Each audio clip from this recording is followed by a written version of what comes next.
warm welcome to you all. Our guest tonight is Shikha Baichoo Eisenberg. She has recently published her first book, The 8 Positive Tales from Mauritius. It is in fact a collection of short stories based on children's literature.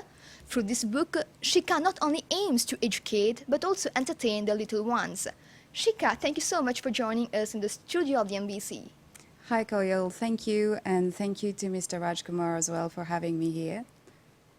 Shikha, stories have the power to change hearts and minds, and in doing so, stories can also change the world. Sharing stories or tales tears down walls, builds bridges, and allow us to understand what is it like to be someone else and develop empathy for another. Share with us what made you decide to become an author and write a book on children's literature. I think I'm very driven by my personal experiences in life, and I've had a great memory in memory making with my husband and my child. And Jonathan read a book to Sienna, and it was called The Little Engine That Could. And that story is about perseverance, and I saw how Sienna would start saying, I think I can, and she would really want to get to the end of whatever she's doing. So for example, once we had a packet of raisins in the fridge, so she ran to the fridge, came to us, and she really wanted to have it, but she couldn't reach it. So she came to the room and she said, I can't do it. And we told her, Sienna, I think I can. So she went back to the fridge, got the packet of raisins, jumped on the bed, threw the packet in front of us, and burst out in tears. And I think what happened is when I realized the true, real impact that a story can have on a child, it must have sparked something in me. Because 3 years afterwards, here I am with my first book, and I hope it's one of many more to come. But is writing a passion that you've developed since childhood? Not at all. Neither was the art. You know, it's something that again stemmed from my experiences in life. I had to cope with some hectic changes in my life, and this is why the book is about adaptation, and this is what prompted me to write. Maybe a better way of saying it would be it's not something that I learned in school. It's life that was my teacher. You, yeah. Yes. Mm-hmm. You know, Shikha, children's literature has always amused and attracted me. It's not only educational but also very pleasing and entertaining. And you've written the book The 8 Positive Tales from Mauritius. It is a collection of stories with themes revolving around self-love, trusting your intuition, and the importance of being kind to others. Tell us more about the 8 different stories that you've written, and would you say that the aim of this book is to teach moral lessons to the new generation? Someone told me recently that we as authors don't aim to give moral lessons in a way, because it's a bit patronizing to do so. So by me doing this, it was more a way of having the kids relate to the characters. For example, some people who've read the books have told me that they struggled at school with being laughed at, with being picked on, and they related to the characters because they could relate to the fear of the characters, they could relate to character traits. So I want the kids and whoever is reading the book, because I have adults who are reading the book and who feel good. It's very amusing. I read it. Oh, thank you. There you go. I've had adults who've read the book as well, and it appeals to their inner child, or it makes them remember how they used to be when they were laughed at school, or when they were bullied. So I think it's a book for the person that has gone through, not only trouble, but struggles in life with their self-esteem and how they were being perceived by others. So this is what I want to convey, actually.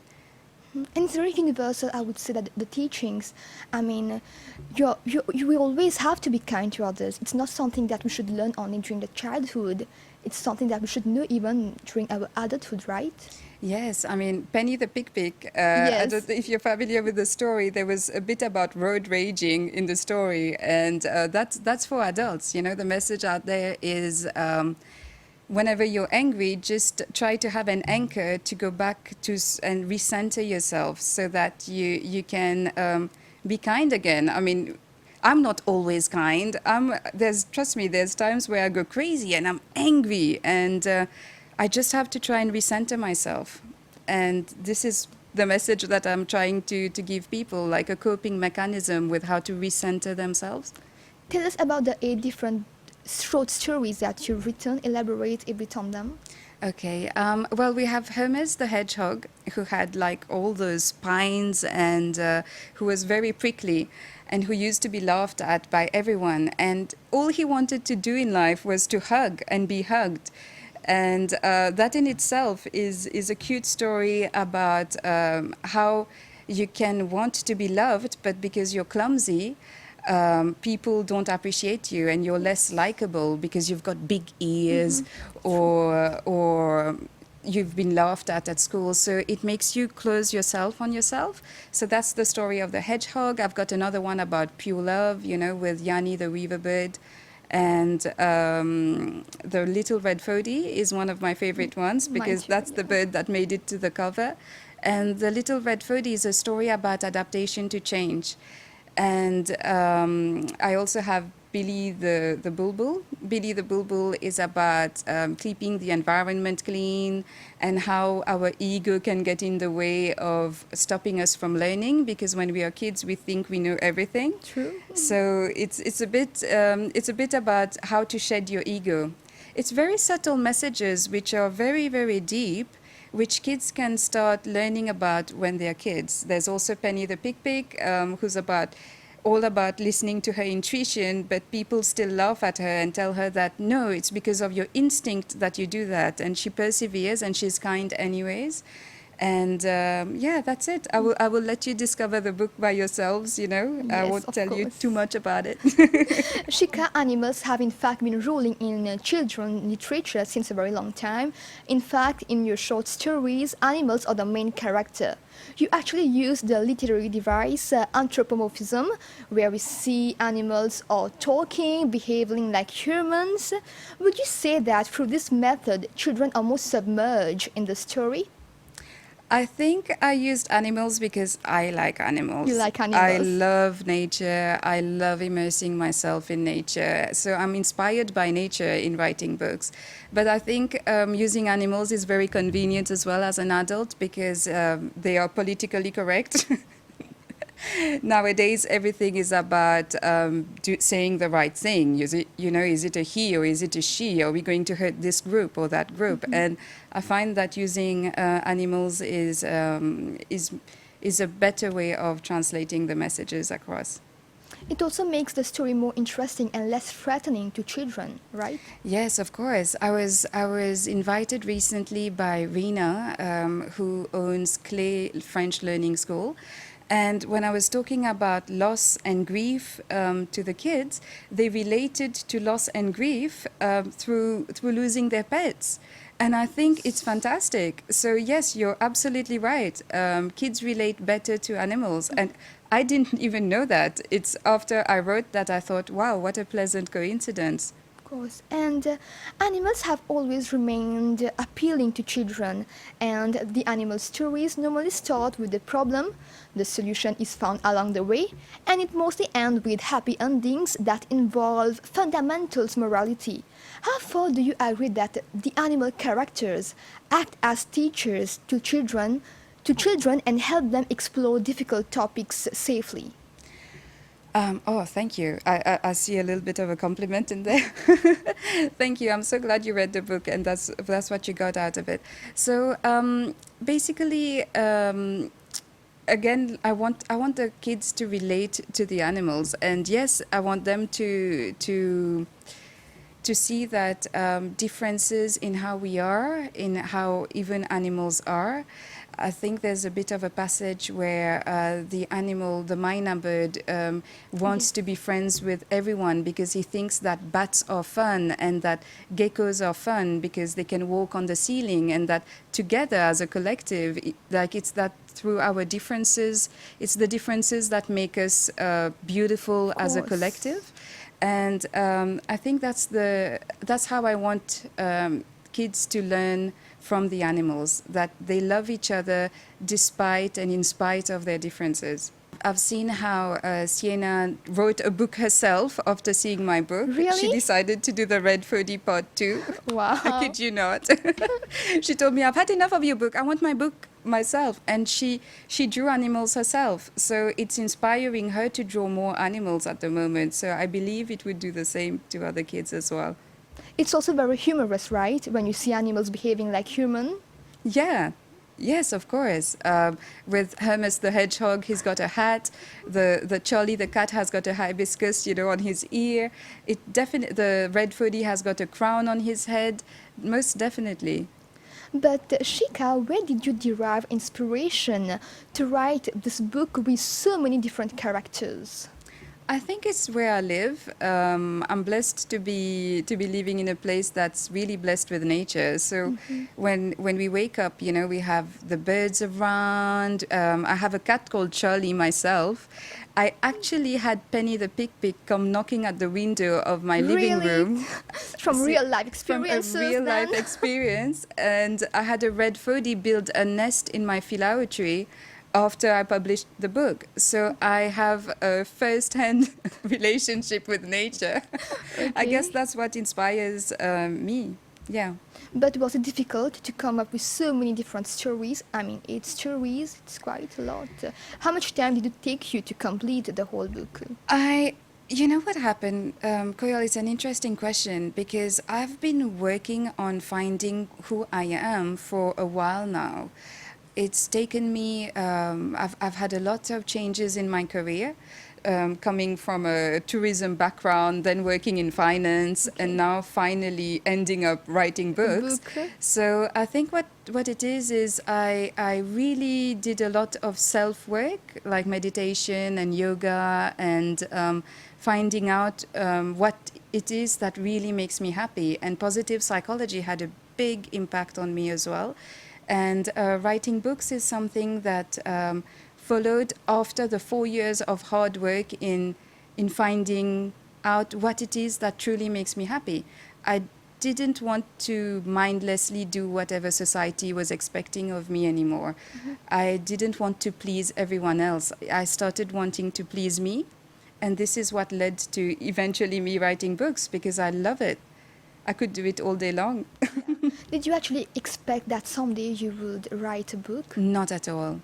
Not at all. I mean, I never painted until 4 years ago, as I developed a self-taught mechanism with dealing with grief of someone that I adored who was like a Siamese twin to me. And when she left, I had to develop a way of expressing all this energy. And so I started painting. And then the books came about when I lost my brother, unfortunately, last year. And he always told me that I had incredible potential. He was my biggest fan. And he always told me, why don't you do something? It seems that you can do anything you want. So when he left, I thought to myself, life is really short. I think it's about time I persevere and do this. Of course, Yeah. yes. And how much research did you do before writing this book? Not much. I think it was a culmination of all those life experiences. And I was just inspired, and I took my laptop and I put myself on the side of the sofa and I just started writing. And the more I wrote, the more stories came, and I was churning them out. It took maybe over 3 weeks that the 8 stories came out. Yeah, that's... It was yeah, very quick. This It very was quick. the story writing was very quick, allowing myself to do this and dealing with the fear and the risk. This is what took 4 years. So once you set yourself to doing something, and you tell yourself that you will do it for out of self-love, it's very easy. It's getting to that stage to transcend that last step, which is hard. It takes time to get to that point, but once you're there, You're there. it's within reach. And I wish that to everyone. Yes, that's true. Yeah. But did you actually have any writer's block while writing any of these stories? No. No? It was a constant flow, and I think I was encouraged by my husband to publish before Christmas. and I wanted to prove a point. I really wanted to do it. It was also quite draining, I believe, to write 8 stories in such a short time. On the contrary, Koyol, I really think it makes me feel Liberating? elated. Yes, it's very liberating. I, I, I would love for it's a great feeling. I cannot even put it in words. When you finish writing the story, you could run around the house laughing. Okay. Shika, what is the process of writing a book? How does it go from an idea to a finished product on sale in a bookstore? It goes from that moment of inspiration where you sit on that couch or you find a quiet place and you write, and it needs to come out. And getting it to the bookstore was through the help of, first of all, you need a good graphic designer. So I sent him all my Word documents, and they were only 800-word long stories. So he was so kind. Yash, I can mention him. He's fantastic. So Yash took the illustrations and the stories and he merged them together. And then I basically sent it to the printers. I'm self-published. So again, it was a big risk. But you will never know what bungee jumping feels like until you bungee jump. No matter how much people try to describe it to you, you have to go through it yourself. It's always good to go outside your comfort zone. Exactly. That's what it is. It's always good to go outside your comfort zone, but it's so scary to get there. You have so many blocks along the way and you have to keep persevering. Yes. But once you've done that, you actually realize the infinite possibilities of opportunities that await you. Exactly. You're so right in saying that. And things come very easy. See, I don't mean to be proud or cocky, in saying that, it's easy. It's not. I mean, it took 4 years for me to discover what I want to really do with my life. But once I decided to allow myself to do it, then everything comes easy. Everything, like meeting Koyol, Yes. today, and I never thought I'd be on television promoting my book, only 2 months after it was written. I didn't know, it would be warmly greeted by people and I would have nice reviews. Yes. I didn't know, I would have the support of everyone. It's incredible. But the first step is allowing yourself to do it. And Shika, you've now written a book on children and you also have a little daughter. What do you think that children look for in a book? Do you think that young readers want to be able to identify themselves with the main character? I think kids probably look for escape in reading a book. And I can only say that from my first-hand experience. It gives you a break from the world and it makes your imagination really work. So I think that's what they look for. Yes, it's like being transported in a different world. Exactly. It's that escapism, and I mean, you can have it by watching TV, by watching a movie, but the thing is when you watch a movie, it's pre-done. It's someone else's imagination that you see on the screen, whereas when you're reading, it's in your head, so you Yes. are your own director. They are able to live in a fantasy, if we can say, Exactly. through books. Yeah. But do you think that children read enough nowadays? Unfortunately, no. And this is probably why I'm going to persevere and really promote my book. Thanks again for having me here.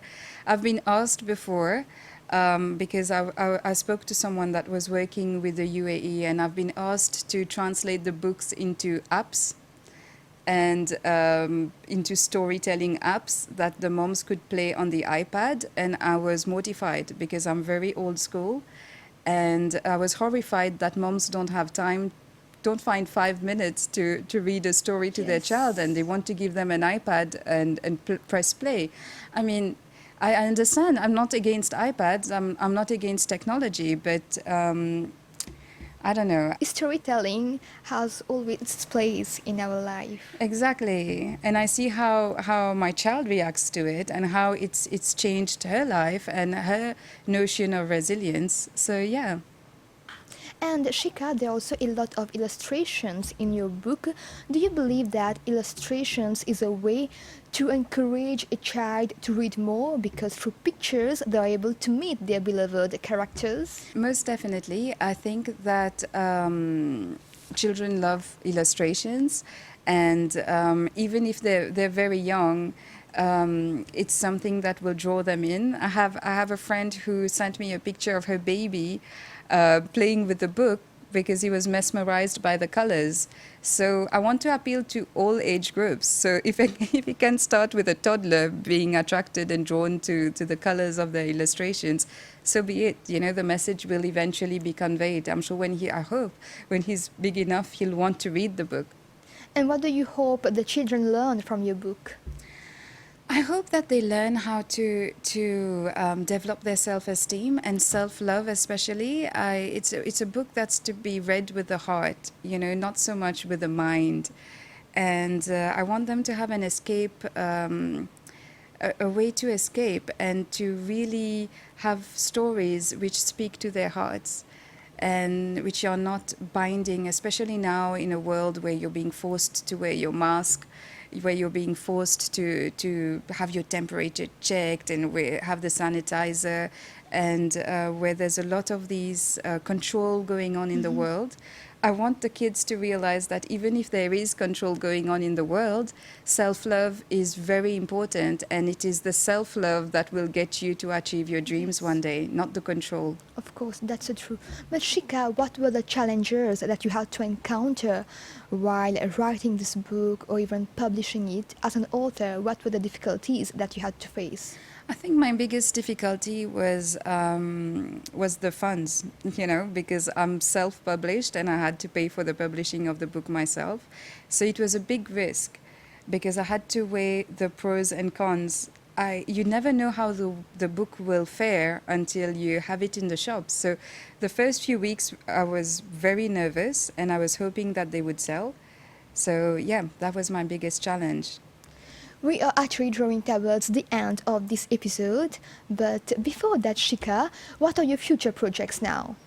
I am writing a theatre play about the little red foddy, and I am very, very excited to have it in the theatres soon.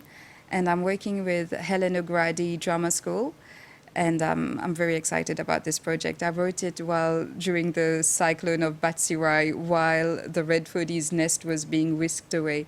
So it's part of the play as well, so I can't wait. And any advice you would like to give to our youngsters to encourage them to keep following their passion and they'll find success? Yes, if anything I can say to the kids nowadays is to keep persevering, and that listening to your heart will never ever take you to the wrong place. Thank you so much, Shika. It was such a pleasure to have you on the set of One-on-One Pleasure tonight was mine, and talk Koyal. about your book. Thank you so much. The pleasure was really mine. Thank you. Dear viewers, we have now come to the end of this episode. Thank you for your time. We hope to catch you next week at the same time, same channel. Have a great evening.